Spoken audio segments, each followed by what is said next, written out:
commitment throughout these weeks of hearings.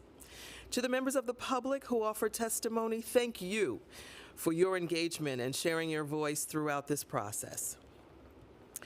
To deliver for our communities and the people who call it home, the budget must fund the services that support New Yorkers and our city. We need to get back to the basics of what makes our city work for families and communities and not take away or deny resources from 3K and early childhood education, cultural institutions, affordable housing, libraries, schools, parks, mental health care, programs that reduce recidivism and provide safety, senior services, and other essential services. The Council's preliminary budget response put forward a plan for smart investments that meet our current needs and lay the foundation for our future. While the mayor's executive budget took some steps to reverse a fraction of the administration's cuts, it left far too many cuts in place and inadequately funded vital programs. This must be addressed in the adopted budget. This week, the Council unveiled our latest economic and tax forecast, which shows consistent revenue projections that continue to outpace OMB's by $1.1 billion for fiscal years 2024 and 2025. The updated forecast provides clarity that the city can, in fact, restore cuts to protect essential services and invest in the needs of New Yorkers. We cannot withhold the programs and services that New Yorkers need when the resources exist to avoid that outcome. The City Council will continue to represent the needs and voices of our constituents at the negotiating table, working to ensure our communities receive the investments they deserve. Now let's move on to our stated agenda. First, we'll vote on the following finance items. Resolution 412, sponsored by Councilmember Sandy Nurse, will set the date, place, and time for a public hearing on legislation to establish the Cypress Hills Fulton Business Improvement District. Resolution 421, sponsored by Councilmember Julie Wan, will set the date, place, and time for a public hearing on legislation to expand the Queens Plaza Court Square Business Improvement District and rename it the Long Island City Business Improvement District. A preconsidered resolution sponsored by Councilmember Justin Brannan will set the discount rate for early payment of property taxes for fiscal year 2025. A preconsidered resolution sponsored by Councilmember Justin Brannan authorizing a 40-year Article 11 tax exemption for the preservation of 4 rent-stabilized buildings in Councilmember Hudson's district. A revenue budget modifications recognizing $619 million in new revenues, implementing changes reflected in the April 2024 financial plan.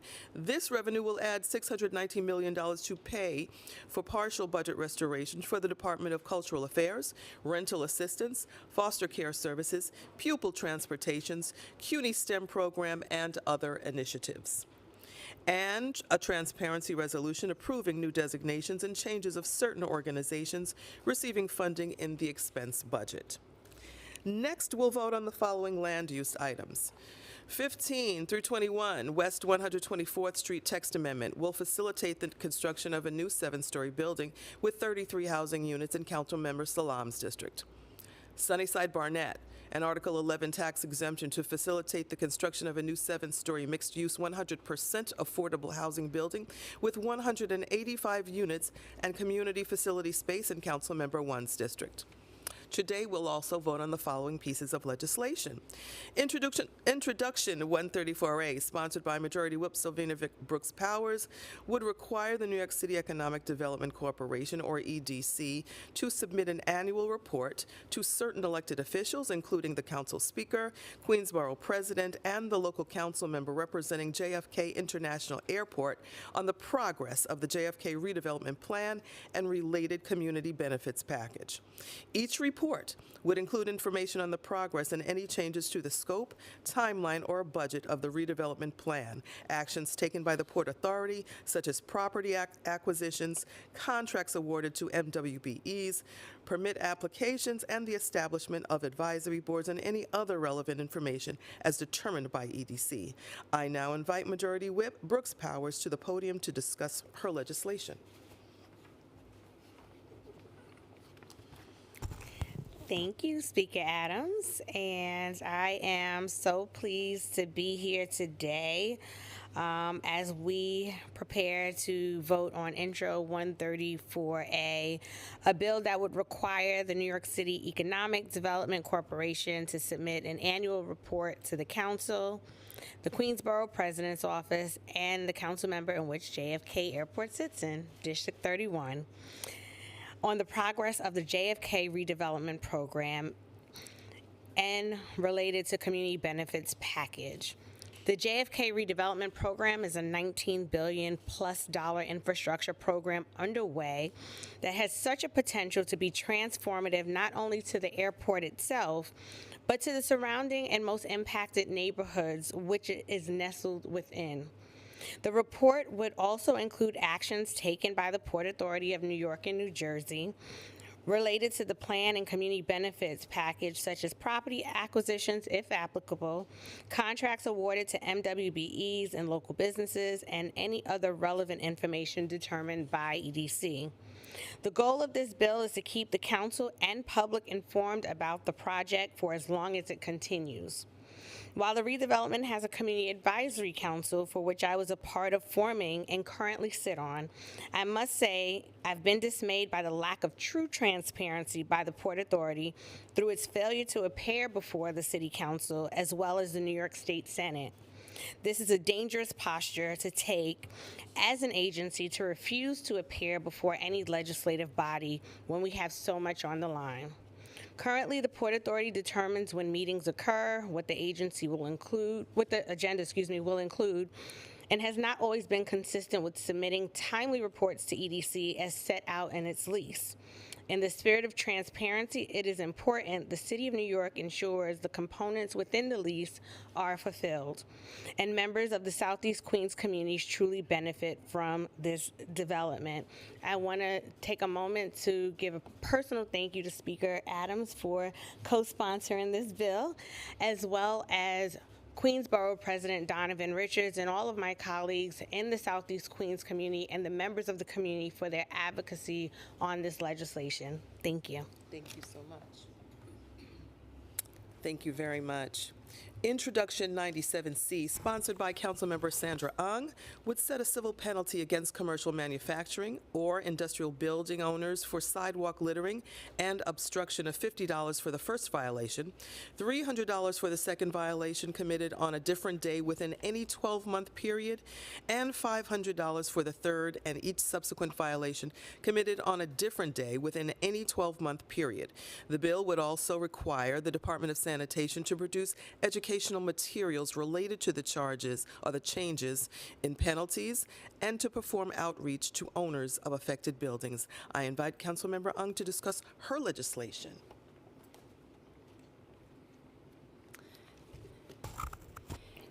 Thank you, Speaker, for giving me an opportunity to speak on behalf of Intro 97. This legislation is an important step toward ensuring our city remains clean and vibrant for all who live, work, and visit here. The primary objective of Intro 97 is clear: to address the persistent issue of litter and debris in front of commercial, manufacturing, and industrial businesses by increasing the fines for chronic violators of our city's sanitation laws. I want to emphasize that this legislation is not designed to place additional burdens on our small businesses, which are the backbone of our economy.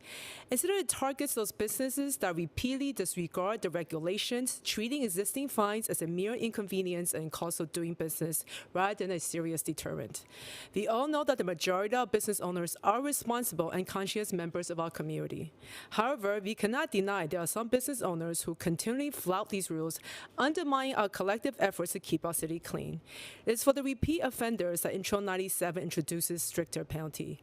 By increasing fines for these repeat offenders, we aim to incentivize better compliance and ultimately reduce the amount of litter and debris on our streets.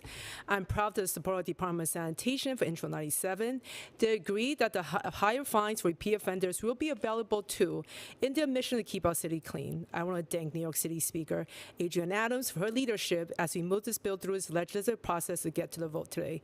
By passing this bill, we take a crucial step toward a cleaner, healthier, and more beautiful New York City for everybody. Thank you. Okay.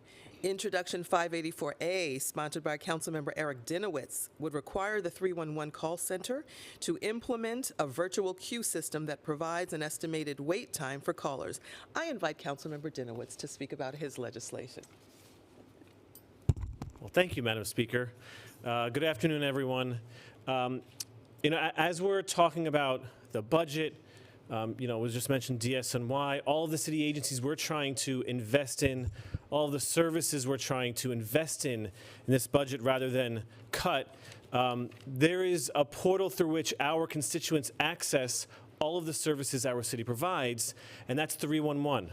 And it's very important that that one singular portal is as responsive and efficient as possible for New Yorkers. And you think of any company, Con Edison, Optimum, you call them up, and if you're going to wait on the phone, they at least tell you how long you're going to be waiting.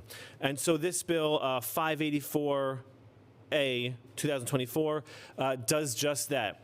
It provides a virtual queue system that provides an estimated wait time for telephone callers. So it gives the constituents an exact time after which their case will be taken on by the city.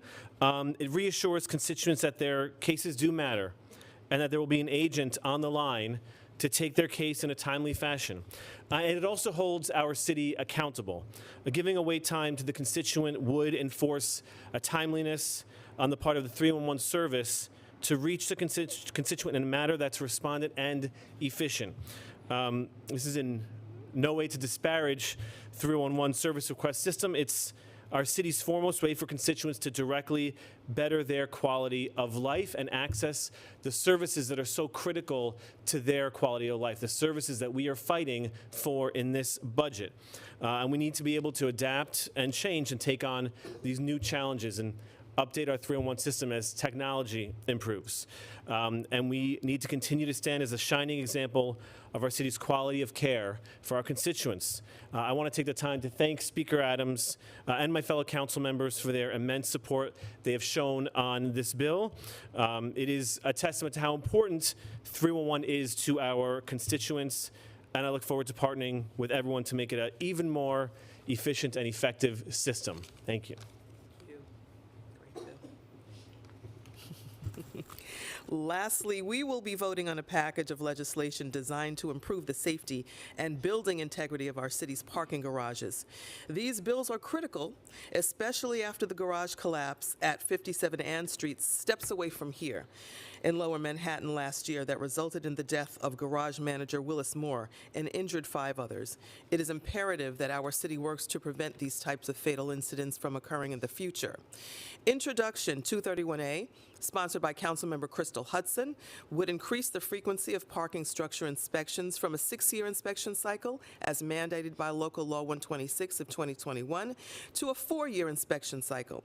It would also require that follow-up assessments be conducted within 2 years after a parking structure is deemed safe with repair or monitoring. I invite Councilmember Hudson to discuss her legislation.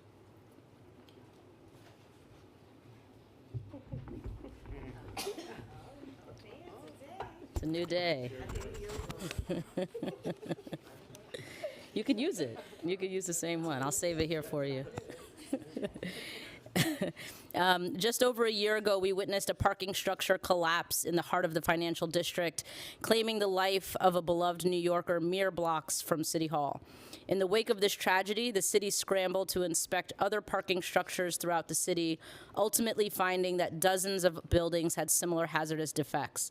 In fact, a New York Times investigation found that serious structural problems are widespread and in many cases have been allowed to persist uncorrected for years. The Times reporting identified more than 36 garages across the city that have been cited recently for crumbling ceilings, exposed and rusting reinforcing bars, and other defects. Other garages were cited for holding more vehicles than legally permitted. This garage had several outstanding violations that appeared never to have been corrected before the collapse, including a case from 2003 in which inspectors cited the building for cracked, degraded, and defective concrete. It's the government's responsibility to guarantee the integrity of the infrastructure that shapes our communities, and that certainly includes parking structures. Doing so keeps New Yorkers safe, and the passage of Intro 231 will help us bolster New Yorkers' sense of security and serve as a tangible step toward ensuring our city's government is a proactive force rather than a reactive one. Last year's tragedy was preventable, and hopefully this bill will prevent future tragedies from occurring. Thank you. You can leave it there. Lincoln might need it. Okay. No shade, no shade. Vertically challenged. I'm good. I've got the heels on. We do have fun in the council. Introduction 170A, sponsored by Majority Leader Amanda Farias, would double the standard civil penalties for certain DOB-enforced violations when issued to the owner of a parking structure. This measure can promote improved compliance and result in better maintenance of the safety of parking garages. I invite Majority Leader Farias to the podium to discuss her legislation. If you don't need the box, just kick it. See how it feels? Oh, it's not that bad. The air is thinner and cleaner up here. Thank you, Speaker Adams. Good afternoon, everyone. This legislative package our council is passing today ensures that we keep workers and all New Yorkers safe inside and nearby parking garages for decades to come, and ensures maintenance of structures is proactive, not reactive, as my council colleague, Councilmember Hudson, stated. In the aftermath of the Ann Street parking garage collapse that echoed through the windows here at City Hall, the New York City Department of Buildings investigated 78 parking structures and ordered 4 of them to be closed immediately due to structural defects, and for the owners to make immediate repairs. Introduction 170A is a local law to amend the administrative code to increase penalties for Department of Building violations issued to parking structures. This law will double all initial violations related to parking structures, with the exception of sections 28-301.1 and 28-302.1, which had varying fees dependent on class and violation description. This is to create uniformity around parking structure violations. All subsequent violations related to parking structures that are not already laid out in this bill will be determined by DOB rulemaking. This local law shall take effect 180 days after it becomes law. That gives our garages approximately 6 months to make sure their infrastructure is up to our city's standards, and if not, there's a hefty fine to match it. Building violation penalties should not be an operating cost where companies can just pay and move on. This bill and the fees it outlines are intentionally priced to be a deterrent. People's safety is at risk, and that is something that this council is taking extremely seriously. With the package of today's bills, we will remember the Ann Street garage last April that resulted in the death of one worker, 59-year-old manager Willis Moore, and injured 5 more people. So thank you to everyone who worked on this essential safety legislation. Thank you to Councilmember Sanchez, who hosted the hearings and put the bill package together, and Speaker Adams for your leadership on this issue.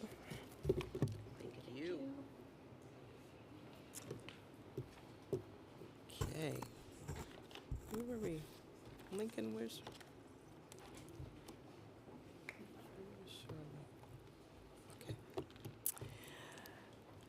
Finally, Introduction 135A, sponsored by Majority Whip Sylvina Brooks Powers, would require the Department of Buildings to conduct a load-bearing capacity study for parking garages. DOB would be required to assess factors of building integrity, such as the size, age, materials, and structural design of the parking structure. DOB would also be required to submit these findings and accompanying recommendations to the mayor and the council and post them to its website as a report. I invite Majority Whip Brooks Powers back to the podium to discuss her legislation. Now I know I don't have to wear heels anymore. Be careful with your stiletto. There we go. Thank you, Speaker Adams. And I know, right?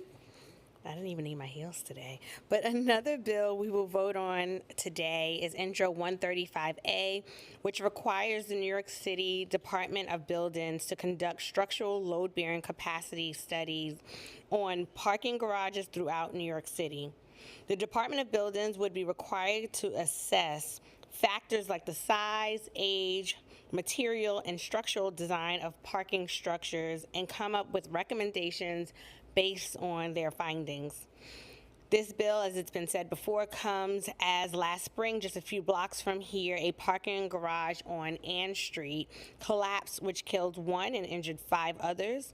This tragedy raised urgent questions in the minds of New Yorkers across all 5 boroughs about the safety of our parking garage infrastructure. The city's goal must be to prevent something like this from ever happening again. And we need to ensure that our standards and procedures guarantee the structural integrity of our garages, that no New Yorkers need to fear parking in a New York City garage. This legislation, accompanied by the 2 additional bills sponsored by Majority Leader Amanda Farias and Councilmember Crystal Hudson, will ultimately ensure parking garages across the city are structurally safe. I want to extend my thanks once again to Speaker Adams, of course, Majority Leader Farias, who helped usher through the bill on JFK that we're going to be voting on today, as well as Chair Parina Sanchez for prioritizing 2 very important issues for their collective commitment and advocacy on behalf of New Yorkers citywide. Thank you so much. Thank you. Okay.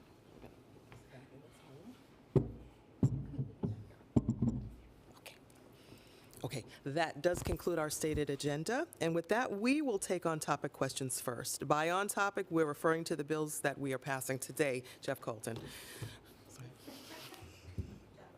I see that there is a Parkland alienation home rule bill passing. Have there been further discussions about Parkland alienation regarding the casinos, the other Parkland alienation bills? We are not there yet as far as discussions are concerned. We are taking a look at everything that's coming up, into the council's purview, so the answer to that is no. I have a question for all 3 of the council members on the parking garage safety bills. So last month, the buildings commissioner said the department doesn't have the capacity to do the study proposed in 135. He said they don't support 170 because they already have a mechanism to increase penalties, and he suggested council members hold off on 231 because the inspection requirement is new. Is it a good idea to pass these bills despite the objections of department buildings?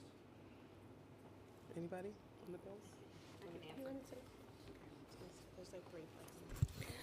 So as it pertains to 135, since you mentioned it, we went through extensive communication with the administration to get the bill to where it needed to be, including changing the date of the study being needed to be ready, which was initially 180 days.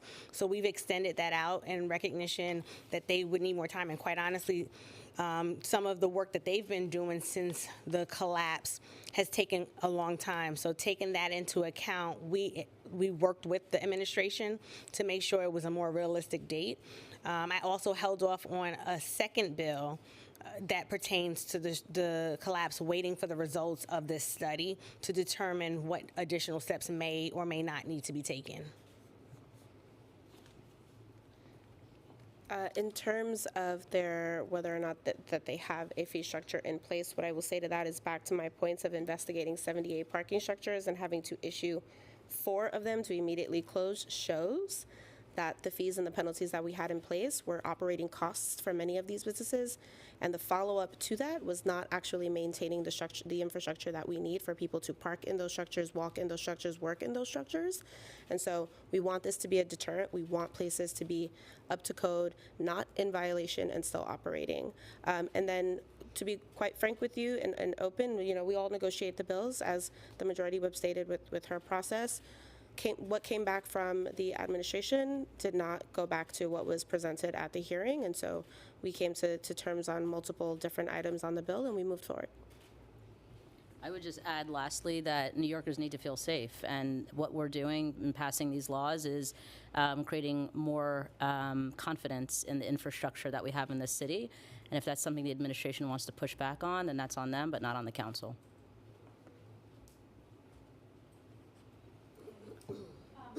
On the parking garage bills again, specifically on 135A, could you describe how that's different from what the DOB is currently required to inspect? Is low-bearing capacity not currently a part of their required sort of inspections every 6 years, I believe it was? And then second, would this have the DOB conduct this study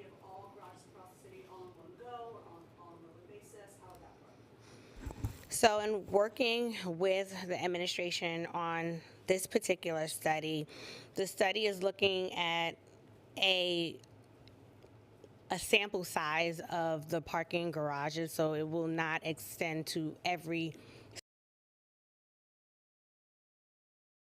garage, and it will be various sizes as well that we'll be looking at in structures. And so we're looking, again, as I mentioned in my remarks, in terms of the size, age, material, and structural design of this structure, so that it can help to inform future legislation in terms of what other steps need to be taken into account to ensure that the structural integrity is there, which we see is not the case in many of these different facilities. Sort of like a double check on the existing inspection process. I don't know if I'll go as far as to say it's a double check, because again, I think that this has an intention to go, further than just the study. This is just the first bite at the apple, if you will, on the conversation. Thank you. Anyone else for on topic? Okay, off topic? Michael? Hello, Michael. So on the advice and consent, I'm told it's advice, not advise. We initially heard that there were several agencies that this was intended to be subject to. And later we saw a memo that listed like 21 that it could potentially be subject to. Do you have like a preference on certain agencies that you feel it's more necessary to have advice and consent on? And, if so, why? Like, why are certain agencies, like, is there more preference that you feel like it's necessary to have that in place? Thank you, Mike. It's good to see you, by the way. Thank you for the question. This is a start. There are many, many agencies, over 80 agencies, so this was a start for us. And, who's to say what may or may not be looked at in the future, but this was a start for us. We thought that it made sense, and that's the way that we proceeded. Speaker, curious what the impetus was for this legislation, the advice and consent, and then also if you view the mayor's forming of a charter revision commission suddenly this week, seemingly suddenly, as a way to block this legislation. Thank you, Ethan. Well, this isn't for me. It's something that I've had interest in way before becoming the speaker. So, and that's on record as well, years ago. It's about good government and effective governing, period. We don't advance legislation based on the current or any one executive, but rather what's believed to be in the best interest of the city and of New Yorkers. So that's the way we move forward on that. We think it's an important conversation to have. Commissioners serve the city and all New Yorkers, not a single official, just like all of us do. So we want to start the conversation and see how things play out as it relates to the ballot.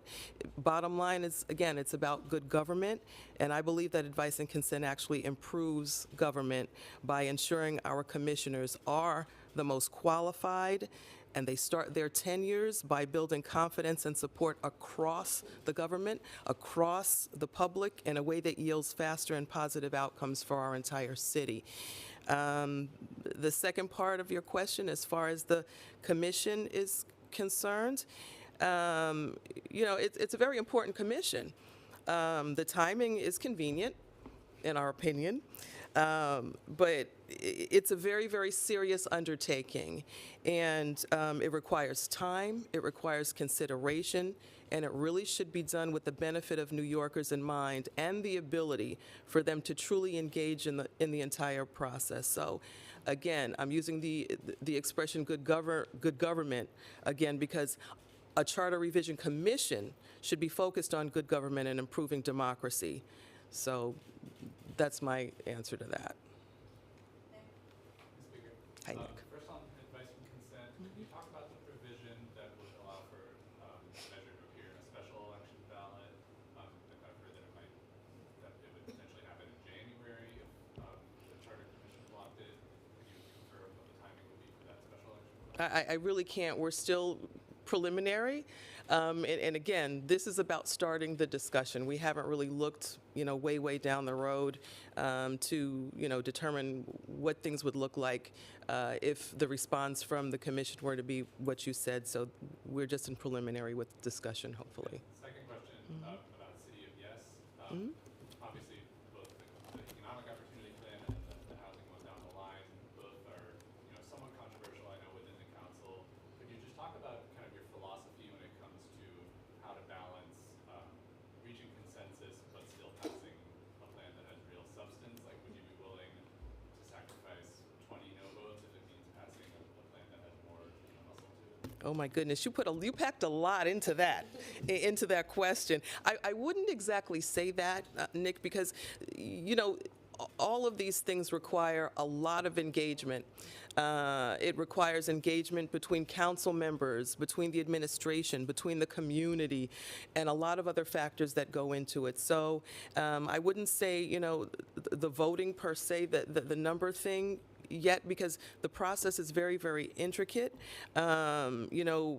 We try to strike the right balance when it comes to addressing concerns while still achieving the goal of, updating whatever outdated information we're dealing with out there. In this case, it's the zoning.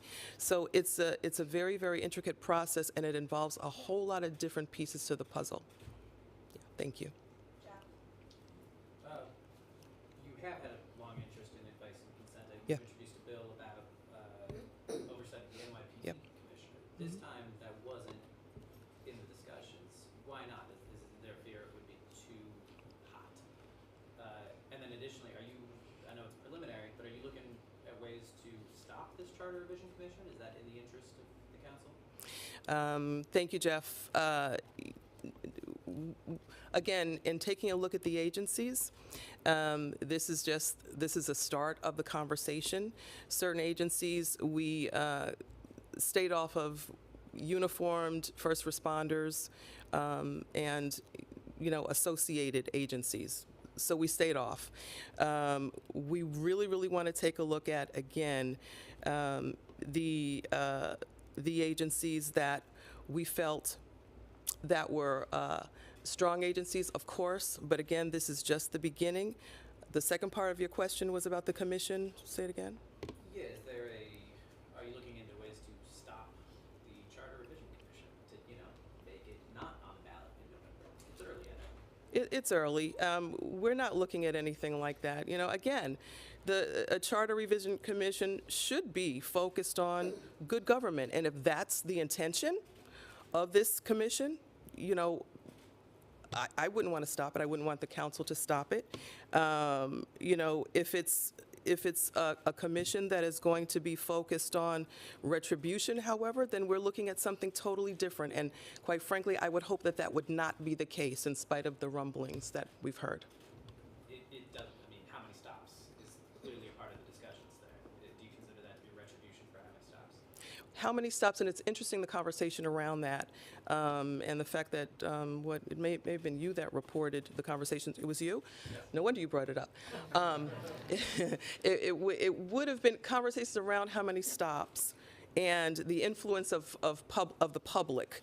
That is the precise intention of every single New York City Council hearing, to bring about the opinions of the public, be it in person, be it virtually, for how many hours it takes us to sit in chambers to listen to everybody that has an opinion. So it's kind of baffling that, the thought would be that the public would not ever be engaged in anything, how many stops or anything else, because that is the precise intention of oversight. On 3K, DOE and Mayor's office keep saying that there's enough seats. Technically there are, but parents will face long commutes to get their toddler to school. Do you think that's acceptable? Does that count as everyone having a seat if it's not a seat they can reasonably use? Well, our purpose still is to make sure that we're doing the proper outreach, to make sure that we're handling the vacancy situation, that parents know that seats are available. So our intention right now is restoring and making sure that we're setting the playing field very, very level where it has not been. As far as transportation and everything else, those conversations will come up later on. Thank you. Thank you. Have you had conversations with the mayor and his team about Charter Revision Commission to this point? And second, you mentioned it's an important commission, a lot of potential. Is there anything that you would want this commission or even a future commission that could establish in legislation to look at regarding the balance of power, the way branches of government interact? The answer to the first part is no. We have not discussed this. All of this is 48 hours old or so, we haven't discussed anything. As far as impaneling a Charter Revision Commission, I would have loved to have discussed this as something coming down the line, but this has happened very, very quickly, so that opportunity has not presented itself.